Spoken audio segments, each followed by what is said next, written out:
Go ahead and record. Okay, welcome to the Seeker's Quest on this Tuesday. It's great to see you all. I'm here with Chaitanya Charan Prabhu and Veda Sar Prabhu. And we are so excited to get started on today's theme for the day. Yeah, how are you guys doing? Veda Sar, Chaitanya Charan Prabhu? I'm doing well. I'm in New Vrindavan right now. Beautiful scenery, lakes, mountains. So, in fact, I was looking at trees. I was looking for a banyan tree because that's the theme we are going to discuss today.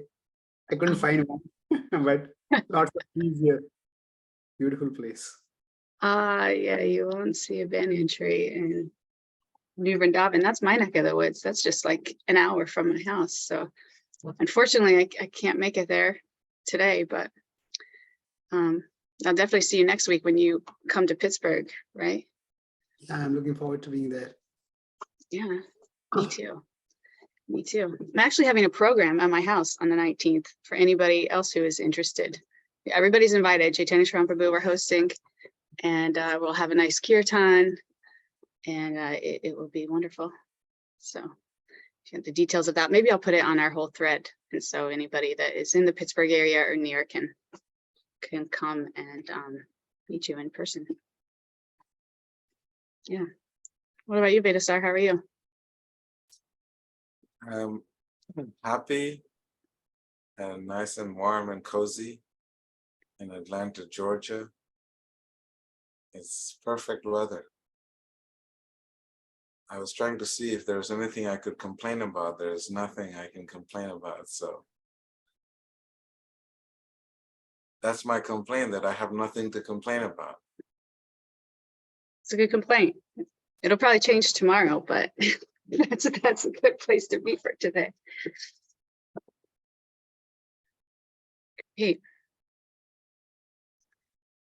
Great. Well, all right. I have something that I want to share with you guys that I kind of been struggling with a little bit.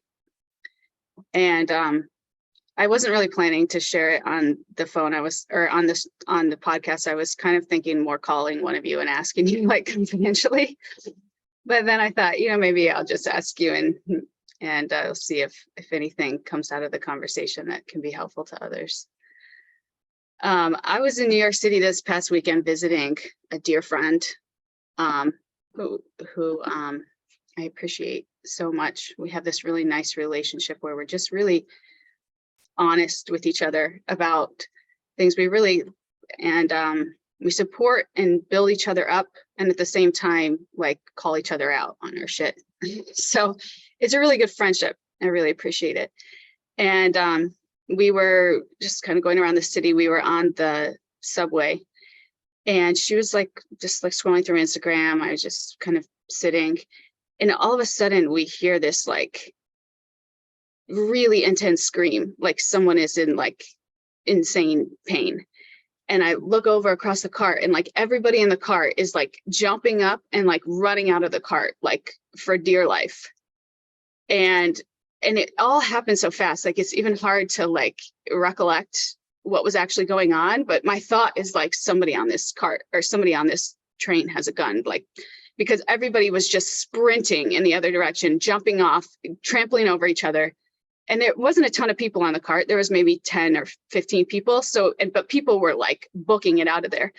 So I get up and I'm just like run out of the cart, and I can see my friend out of the corner of my eye, like she's like trying to get up. This is so embarrassing. And I just keep running. I just sprint out of that cart. And afterwards, I'm like so embarrassed and ashamed that like I didn't stop and make sure my friend was getting off, and was okay. And she's not on right now, and then I'm like, maybe I should apologize to her. Then I felt so embarrassed that I haven't even done that, to be honest, because it's like what I'd like to say is like, oh, I'm a person, if we're in that kind of danger, like I'm going to make sure she's okay, and then I'll get off. But that's not what I did in that moment. And it's like, it's like really kind of embarrassing. pretty embarrassing. So, and then even looking back on it, again, it's like, it just happened so fast. It's like hard to even like remember, or like, it's just like a blink. But I would like, again, to believe that in a blink like that, if something happens, I'm going to be that person. But I was embarrassed that I just wasn't. So what do you guys think about that? Thank you for sharing this. Well, Veda Pro, I think you want to say something. I mean, I think it's human. It's a good story that shows that Radha is a human being. And one of the instincts of the human is to survive whenever there's adversities.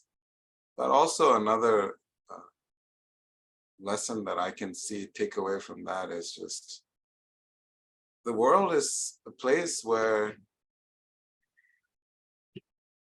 safety and security is not something that we can take for granted. And at every step and every moment, something can happen that is completely beyond our control. And the only thing we can control is, our reaction to it. And is that reaction selfish, or is that reaction caring for others? That is something that we can choose. So therefore, I think it's a very interesting story. I was thinking, what would I do in that situation? And I've done the same thing. I was younger. Now I probably have a different reaction, but I just ran, to make sure that no one is close to me. So I totally understand her response, and also realizing it's the nature of the world where there's not much certainty out there, although we want to feel secure. But what we want and what the reality is two different things. How do I go from a place where, like, if I were in that situation again, I would be confident that I wouldn't react at that level? Like, if somebody would have asked me before, again, I would have said, I will absolutely make sure she gets off first. And I will, but I didn't. Like, I didn't. I don't know. I mean, you'd have to become a saint, or you'd have to be crazy, one or the other.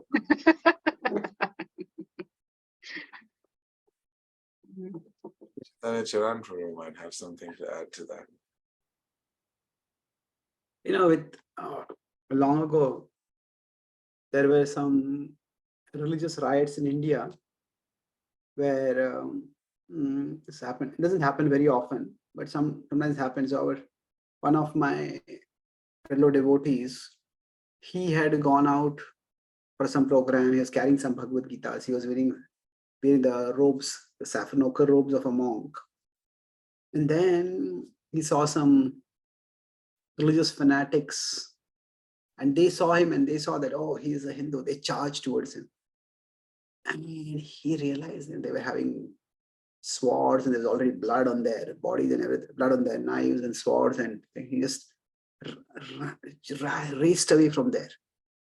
And he finally managed to escape. But after that, he went and met his guru, that was Radhanath Swami, and he said that I was talking all the time that I just gave a discourse how the soul is indestructible, how our essential identity is not physical. And yet after that, when I was threatened at my level of body, I just ran.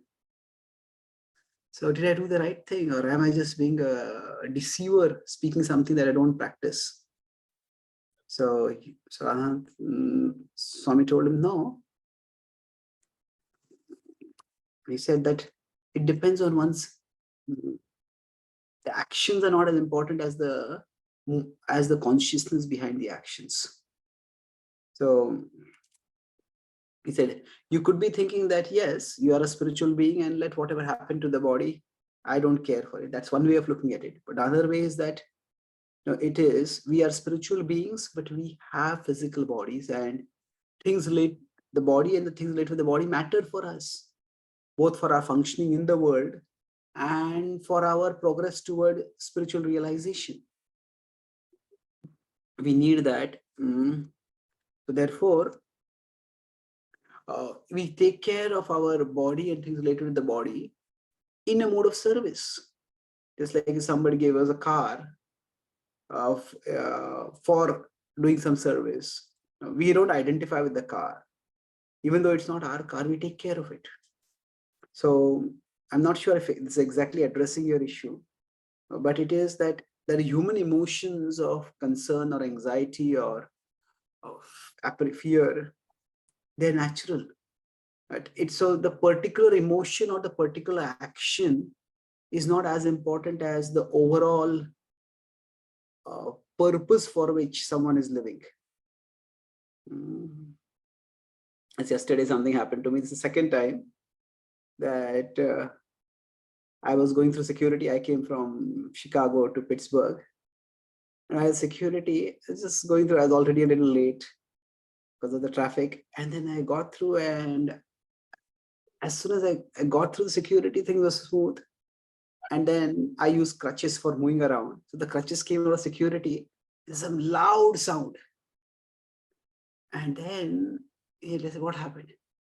And they said okay, what is there inside your crutches? I said, nothing, there's my crutches.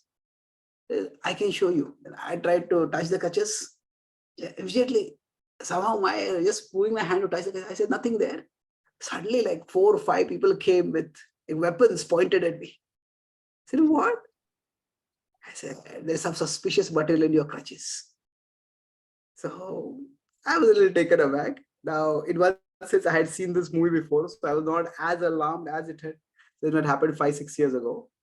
Basically, my crutches, sometimes the bottom tip gets worn out. And when it gets worn out, at that time, if I especially go for a walk through a garden or through any area where there's a lot of mud, and the mud goes inside the crutch. And generally speaking, it's only one of my legs is good, another leg is not so good. So that's why it happens that one side of the crutches gets damaged because of the hole. So they said it's suspicious if something is there only in one side of the crutch, the other side is not there. So then they had to open the whole crutch. It's not very easy to open. They had to pull out the tip. The tip is not very easy to pull out. So one of them tried to pull it out, and he literally fell down. I tried to pull it out. Then I was telling him, you cannot pull it out like this. No, I'll do it. I said, no, there's a way to do it. You get some hot water, put this in hot water, the rubber will expand, you can pull it out. He said, no, I can do it. Again, he tried, again, he fell down. And finally, there was another lady. She said, okay, let's get it. I think he knows what he's saying. He's not trying to hide anything. Then they came out, and then they said that they finally opened it. I missed my flight. I had to take a 3-hour later flight. But eventually they said, okay, so we found a lot of dirt in your crutches. I said, okay, so did you remove it? He said, we just tested it. It's not our job to clean your crutch. You go home and you remove the dirt from your crutches. So then as soon as I landed here, the first thing I spent half an hour, I got somebody else. Again, we had to open the crutch. Again, so we were able to deal with it. But I think at such a time, anxiety and some kind of fear is, because for me the second time, so it was not that much. First time I was quite taken aback, people with their weapons pointed at me as if I was some kind of high profile threat. It was, now I look back and it's funny, but at that time it wasn't funny. Yeah. So I guess what you're saying is how we respond in those times of like really intense anxiety or scarcity does not define our level of consciousness as much as how we respond in all of the moments in between. Yeah, exactly. We all have our particular natures. Some people are by nature, they're a little more, say, aggressive or assertive. If provoked, they will become a little more angry. Others, if they are not that assertive, they may not become angry. I think that's not a big issue as such. The key thing is just overall, what is the purpose of our life and how we are pursuing that purpose. Actually, that's what also makes the spiritual path of bhakti so individual. It is not that all people who are spiritual will respond to the same situation the same way. We have a shared purpose, but we have very much an individuality and corresponding to that individual way of pursuing the purpose. That's helpful. One thing I was thinking is that, in this kind of situations, we are often shaken very deeply when things are out of our normal routine experiences. And it could be something as simple as, someone screaming so loud. Immediately our mind concocts a narrative that there's danger and that my life is a threat, because we're not used to that. And I've noticed, any kind of abrupt experiences of things that we haven't experienced before causes a very big, I feel almost like a chemical reaction in the body. The heartbeat just speeds up, and you start sweating. If I had something very similar in the airport like that. They were going through my shoes and they thought that, there was something in my shoes, and I've worn those shoes for so long and I didn't feel anything. And, there was some nail that was stuck in my shoes and they thought that was something. And I was completely taken back. Like, my mind started creating stories. Did someone put something on me? Did someone plant something on me? What's going to happen? And they pulled me aside and they checked my shoes again. My mind was creating so much anxiety, and I had to just remain like, it's something I don't control. Whatever it is, and whatever's meant to happen will happen. But it takes a lot of active intelligence and finding your own inner strength to remain calm in those situations that are completely beyond our control, even though they're just such simple things. But our mind magnifies it to be something big, and it's very scary.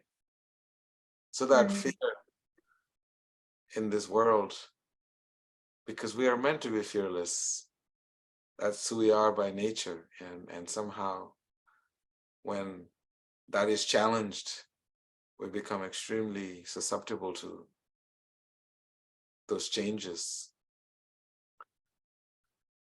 So maybe the best we can do is really focus on the time in between those moments and how we're spending, what we're putting our consciousness on and what we're bringing in that will affect our consciousness, so that when those moments come, we can maybe, or maybe not, but respond at a little bit higher level than maybe we would have yesterday. Yeah, true. Thank you both. So, this could be a good segue to our theme that we're discussing. And if we become spiritual, do we consider our experiences in this world real or illusory? Is what happens in this world, is it something which is actual? Because in the Vedic tradition, there is this understanding that there is a domain of illusion which is called Maya. So maybe we could discuss that. Yes, please. Would you like to share your screen, Chaitanya Charan Prabhu? Yeah. Okay, wonderful.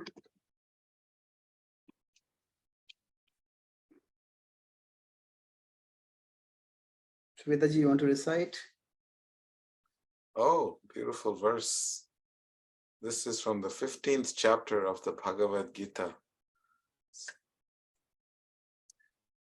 Om Namo Bhagavate Vasudevaya. Om Namo Bhagavate Vasudevaya. Om Namo Bhagavate Vasudevaya. Srimad Bhagavad Gita, chapter 15, text number 1. Shri Bhagavan Uvacha Urdhva Moolam Madhasakham Ashwatham Prahuravyayam Chandamsi Yasya Parnani Yastam Veda Savedavit. Translation. The Blessed Lord said, "There's a banyan tree which has its roots upwards and its branches down, and whose leaves are the Vedic hymns. One who knows this tree is the knower of the Vedas."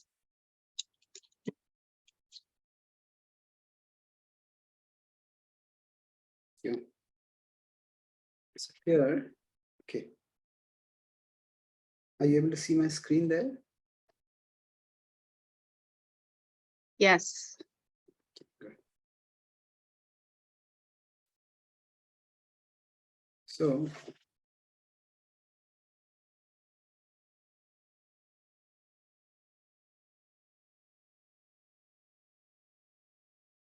So we are discussing here about the nature of the world, and the metaphor used here is of a tree.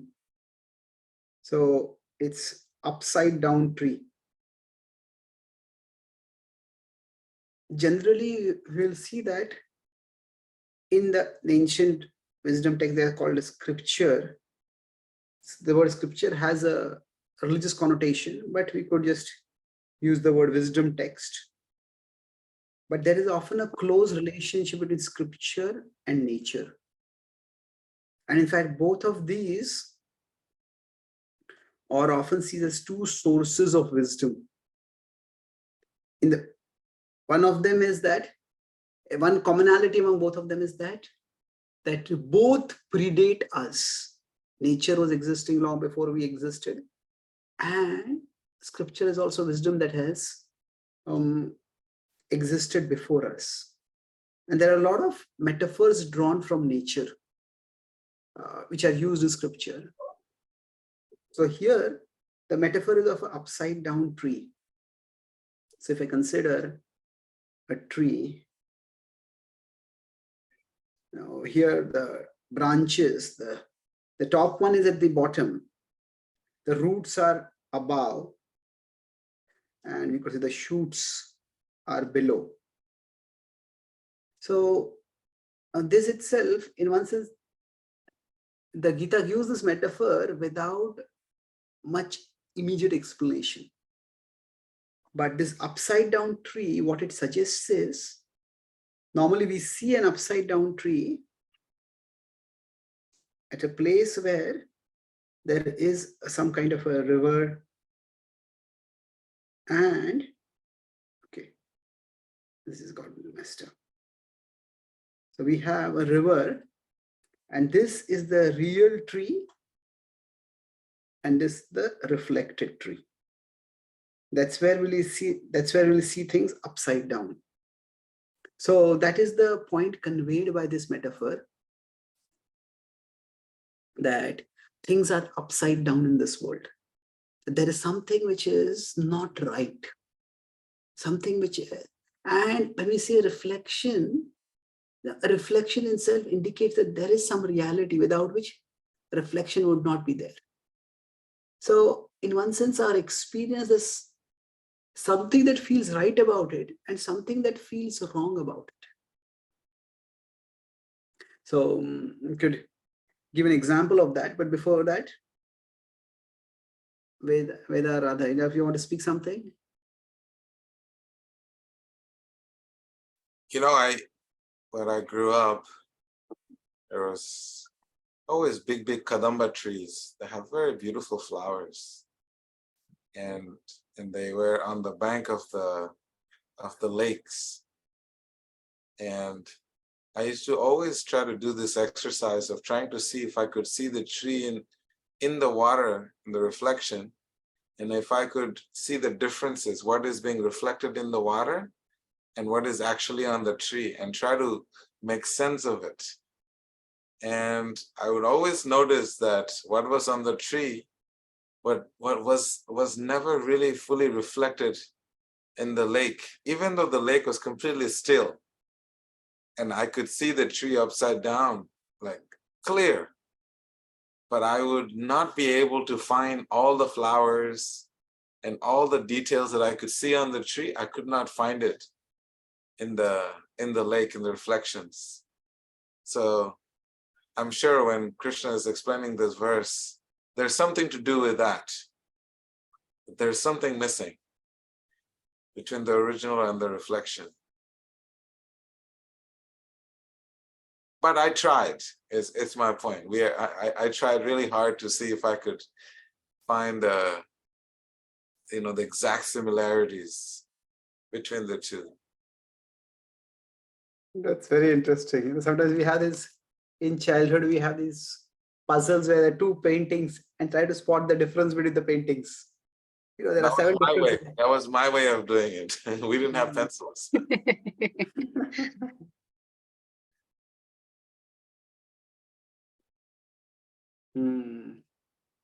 Yeah. I'm anxious to hear more about this. Okay. So now, let's put it this way, that what do we feel is right or wrong over here? In one sense, the soul, we have discussed the concept of the soul, the Atma, as the Sanskrit word is used. It is said to have 3 characteristics. Those are called as Sat, Chit, Ananda.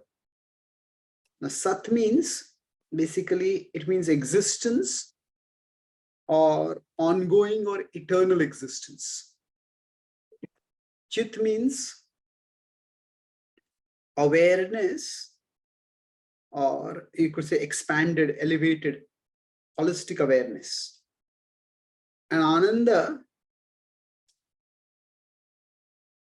Ananda is joy. But this is could call it like deep, fulfilling joy. Sometimes we say somebody drinks or somebody has some superficial fun. Somebody tickles us. There is some, we laugh, but that's not really.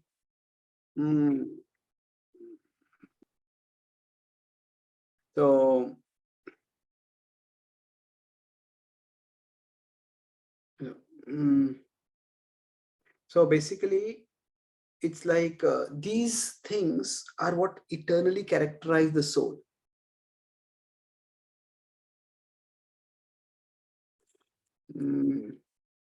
So basically, how things work out is that if we look at our own life, we all feel innately that we have, if nothing else, we have a right to exist.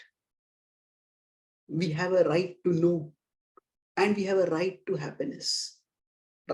Right to know means, I'll talk about each of these one by one, that so a right to exist, that means if somebody tries to hurt us, somebody tries to, not to speak of us, all living beings, in fact, if somebody tries to kill even a small fly or a mosquito, it fights against it. We had this virus which brought the whole world to a stop. The virus also, when we try to develop some means to kill it, it has its own resilience. That's why it mutates and it tries to stay on. So all living beings feel they have a right to exist. And unfortunately, there is death.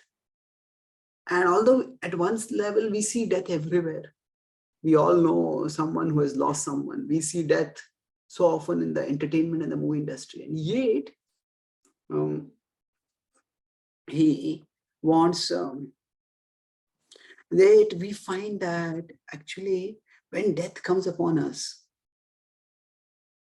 so therefore, it is a challenge. And it is, why does this happen?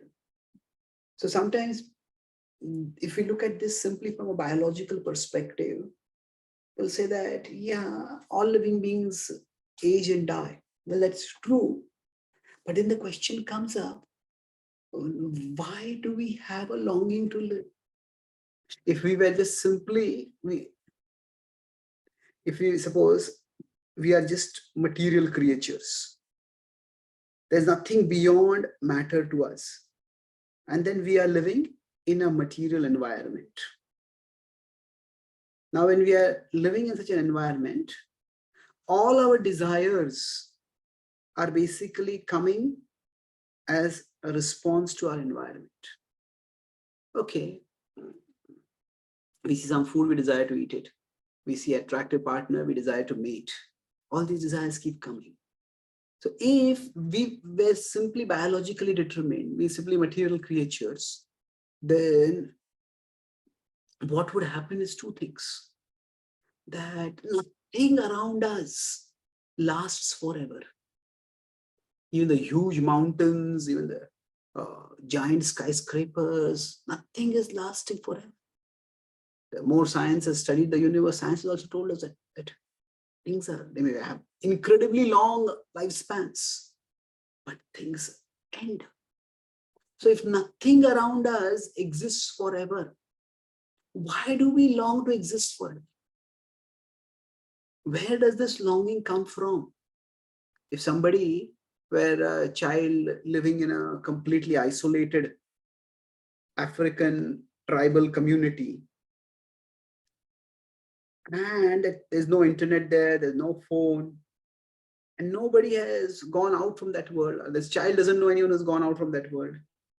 And this child one day suddenly asks his mother, he says, I want pizza. Now, she will say, what is that? And even if she knows what is it, she will ask, where did you come to know about it? There's nothing in your environment that will give you even any knowledge of a food item like this. What to speak of a desire for an item like that? So similarly for us, there's nothing in our environment that would trigger even the idea that we should be living, that we have a right to exist and we should continue to exist. That death should not be happening to us. When people say, hey, yeah, I'm not afraid of death. We're not talking here about fear of death. That's a different issue. We're just saying that when death comes, we feel as if something wrong has happened. It shouldn't have happened. Although death is one of the most natural things that happens in life, we feel that there's something wrong. So that suggests that there is a part of us which endures, which is everlasting. So neither, if we consider. So just one second. Can we just unpack this a little bit more? Let's complete this point. If you don't mind, let me complete sure. this point. If this is my physical shell, my body, and around this is my environment, material environment. Now, neither lasts forever. And yet, I have a desire to last forever. So maybe there is something inside me that actually lasts forever. And from there, this aspiration is coming. This aspiration is coming that I will last forever, or I'm meant to last forever. And that's why when something goes wrong and life is cut short, we feel aghast, we feel shocked. And even if life is not cut short, even if a person dies in old age, still we are taken aback by that. Nobody's comfortable with death. Yeah, so that was an indication that something is right about the reflection, but there's something beyond the reflection also. So we exist right now, that is right. But we feel that we should continue to exist. And that doesn't happen, and that's something which is off.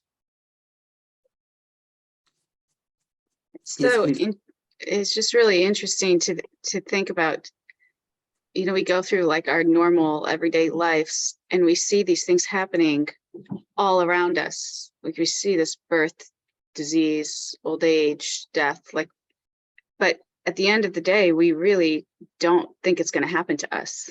like I'm here in Missouri, taking care of my mother who just got diagnosed with autoimmune disorder, which is impairing her eyesight greatly. And this morning she was like measuring something, or she was trying to open a bag and she couldn't get the bag open. And I noticed she just got really anxious around it. Like, I can't open this bag. And then my sister was like, she's like, Jacqueline, can you open this bag? So she gives it to my sister, and my sister opens it. She's like, oh, this is actually really hard. I can't open this bag either. And my mom's like, oh, I thought it was just me and my eyesight. Like, but it's almost like just the fact that this is happening to her, it's putting so much stress and anxiety on her that like it's taking it to another level. Like she thought it was her. The reason she couldn't open the bag was because of her eyesight, and it just gave her so much anxiety. Like that's where the anxiety came from. But really, it was just a difficult bag to open. But again, just seeing how this diagnosis and this is impacting her, it's not even about so much about the diagnosis. It's about like the realization that this is happening to me. But at the same time, to your point, you look around and it's happening to everybody else. Why wouldn't it happen to me? It's happening to the entire world around us. The animals, everything goes through that cycle of nature. So it's only natural. It's interesting to think about. Hmm. You know, I was talking to a devotee, and very beautiful soul, because she has given her life to service since she was 15. And she was telling me a dream that she had, but it was not a dream, but it was almost like a reality, that she was being called by Jagannath, Baladev, and Subhadra to come out and play with them. And I asked her about the dream. She always presents the dream as though it is her reality, that she has one experience, and that reality was so beautiful. I'm talking about Jagannath, Baladev, Subhadra. Those are like divine deities, worshipable deities. So she has this image of the divine asking her to join them in running around and playing in the forests. So, whenever I think of that, I always think how interesting it is. We live in a world, but our mind has another world that it finds solace, it finds happiness and joy in. So it almost makes me think that it's a confirmation that there is another reality that is divine and spiritual, and it gives one person an aspiration. It gives a person a place to be when things are hard on a more functional level. So this reality that we are talking about, material reality and spiritual reality, there is a deep connection, I feel. And sometimes when we're disconnected from that reality, then we're too much on the material functional level, and we forget that there is another spiritual reality. And then we become somewhat more engrossed in material life.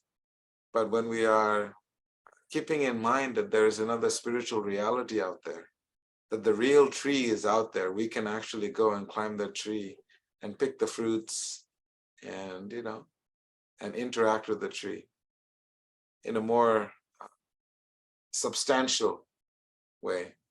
So this is something I always feel that most people have that.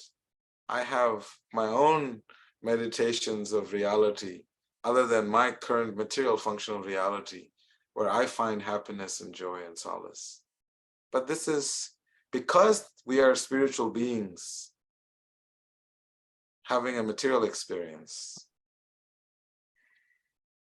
I think this was one of the things, whenever I think of this verse, this is my meditation. This is what I think of. That's beautiful. It's something which is, there is how should I put it? There is experience, there is inference, and there is transcendence. Now, by experience means I'm talking about ordinary or sensory experience. So, from each of these, we can actually infer that there is something beyond, something more to existence. So, from our experience, when the hollowness or the superficiality of our or inadequacy of our daily experience comes up, I feel there should be something more. So this sat aspect, talks about our right to exist. We feel that we have a right to exist. The chit aspect, if we consider that, this also is something which is so vital.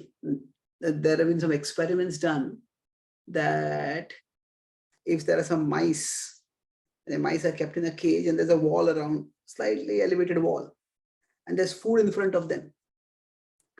The mice will eat the food, but after some time, they just want to look what is on the other side of the wall. This chit manifests as curiosity. And there are some saying that curiosity killed the cat, that don't be too curious. But then curiosity is the basis of learning.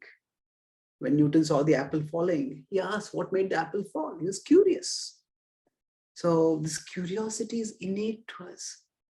And the point is that we humans are capable of curiosity about things. There are things which have survival value. Okay, I need to know if some predator comes over here, where should I run? Which is the fastest way to escape? What is security for me? Where do I get food? Where do I get defense? Where can I rest peacefully? That there is curiosity about survival value, about things of survival value. But then beyond that, our curiosity goes beyond. It's when we look at the skies and we want to know, where did they come from? What exists beyond that? That doesn't really have any immediate survival value.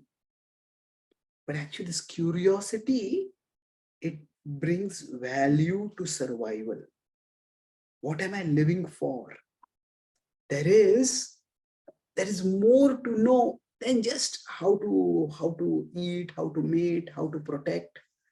That is how to protect myself. There are more things to the universe to know.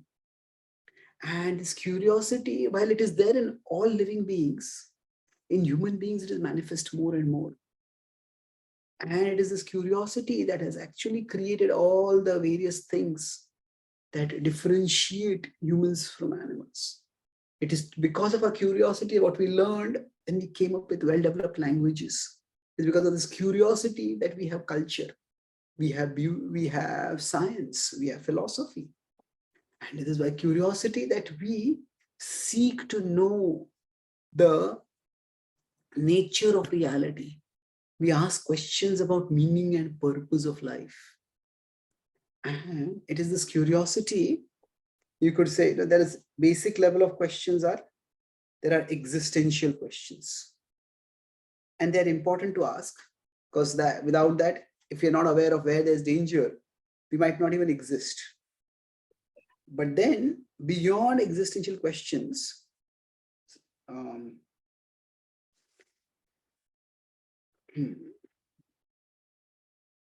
okay, let me put it this way. Sorry, I'm using different words. First, there are basically functional questions. Functional means we have to function in life. What is the way I function in life? These are universal. How can I eat? How can I mate? This is eating, mating, sleeping kind of questions, defending, those kind of questions. They're important to ask. But beyond that, here the word existential can have two different meanings. So I just used it in the wrong sense first. Existential can refer to how I exist, how to exist. But existential, in a philosophical sense, refers to why I exist. So these are questions about meaning and purpose. Why I exist. And then it is these questions, to the extent a person is asking these questions, to that extent a person is getting elevated. And then beyond that, there are transcendental questions. Transcendental, I'll explain what it means. But essentially, we have this curiosity. This curiosity is an asset. But where we direct our curiosity determines how much of an asset it will be for us. Some people can just become, there are trivia quizzes where they know a lot about this TV show, or they know a lot about that celebrity star. There are those games where people ask questions and people answer. They seem to be like an encyclopedia knowing so many things. It's fine, but now it's the same things we could find by asking ChatGPT or Google, any AI module. But beyond that, so existential questions are not just about our, they're not just functional or circumstantial questions. They're much higher questions. So, and then, so this is where the chit aspect, our eagerness to know. So we know a lot, but quite often we feel that what I know, there is something more to know. There's something that will bring meaning to my life. There's something that will bring fulfillment to my life. What is it that I can know by which that will happen? So this quest drives us human beings. And this quest, again, if we were simply biological creatures, we wouldn't have this quest for knowing things that are not necessary for our survival. So where does that come from? It comes from our core. That doesn't come from our externals. So that points to the chit aspect of the soul. So any comments about this? Wow. So you're saying the soul has these innate qualities. The two that we talked about so far are that, like, knowing of eternal existence, and then this quest for knowledge or curiosity about what's about the purpose of life, or what's deeper than just sleeping, eating, mating, defending. So these exist inside of us. We all share these two innate qualities. We feel them, we experience them, we see them in other people, but we also experience one way or another that our material life can't satisfy these. Our material life alone cannot satisfy these innate qualities, or can't synthesize these innate qualities. So it's almost like it's in this world, we're of this world, but it's not, it doesn't quite mesh. We can't really explain it from a material answer, or we would just be satisfied with sleeping, eating, mating, defending. There'd be no depression. There'd be no, if you were doing that, it'd be great. If you could do those things well, everyone would be happy. That would be like the metric of happiness, right? And we'd also be like, no, oh, okay, yeah, I know I'm going to die. It's the only thing for certain in life. Absolutely, I'm going to die. And it'd be easier to even assimilate. But the fact that those things aren't, no matter what we see, hear, experience, those things are real. We have this internal sense that we are eternal, and we have this forever quest of curiosity and knowledge and desire for something deeper, no matter how much we get on the material platform, that it proves the existence of something more that's not material. Yeah. Yes, perfectly put. It's like another example I give is that, just to elaborate this point, suppose we see a gold particle suddenly lying on the ground somewhere. Hey, where does this gold particle come from? Did somebody have a gold ornament? No, gold doesn't fall off like that. Is there a gold ore somewhere? Is there some treasury somewhere? So where does this come from? When something is out of place, we naturally want to know from which place is it out of. Isn't it? So like that, in one sense, our longing to, our belief that we have a right to exist and exist forever our innate curiosity for things beyond our survival necessity, they are like this gold particle in a place which is an out of place. So where does this come from? It doesn't come from our biology. It comes from our spirituality. That's beautiful. You know, Chaitanya Prabhu in Vedasar, we only have about 5 minutes left. We could have a part 2 and continue this tomorrow because it seems like we have more to talk around this verse. I'm just trying to be cautious of the time. Yeah, Vedaji, if you don't have anything to comment, I'll just mention something about Ananda and then we'll conclude. One quick thought on this. You know how you go up and you go to the chit part, and you said you translated chit as curiosity, and I thought that was the most amazing thing that I have learned today from this call. And that curiosity is because we are full of knowledge, and because we are not able to access it. And so that curiosity is what can actually bring us to the space of transcendental knowledge and the life of transcendence. I thought it was a phenomenal slant to understanding why human beings are so curious, and we are never satisfied. We're just constantly trying to find the next high, the next solution, the next something, that curiosity is just, it's insane. They call it the mother of all inventions or innovations, right? And that comes from a spiritual place. It's a very deep spiritual principle because this is who we are. So I thought I had another point, but I think for the sake of time, I'll let you make your point. I think, what we will do is we'll segue this. If we finish this, we can segue it into the next chapter also. Chapter, but should I quickly summarize? Yeah. So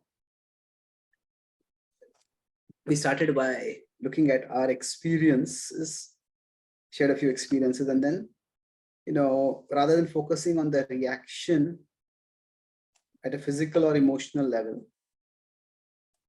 we look beyond the physical or the emotional to more the intention. This is important, but what is much more important is the intention and the overall consciousness, the overall purpose of life.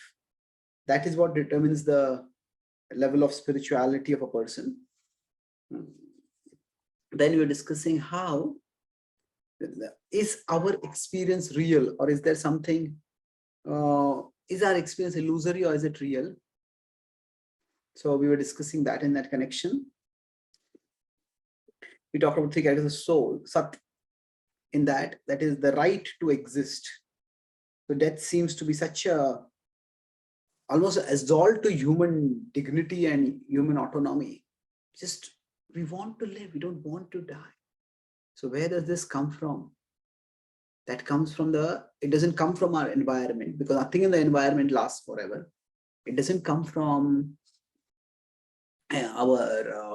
it's as out of place as an African child asking for African tribal child and connect with the rest of the world, asking for something that is not found in that part of the world, something like pizza. So then the third part we discussed was, the third point of Chit, how we have an innate drive to know, an eagerness to know. And this eagerness to know, we can have functional or circumstantial questions. It's just about how can I survive? But beyond that, we also have existential questions. And this eagerness to know, to have answers to existential questions, that is what has actually differentiated us humans from other species. And that is what actually enables us to eventually realize our spiritual potential. And the third level, we'll discuss the transcendental questions. We'll discuss about the third feature of the soul, that is Ananda. Thank you very much. Hare Krishna. Thank you.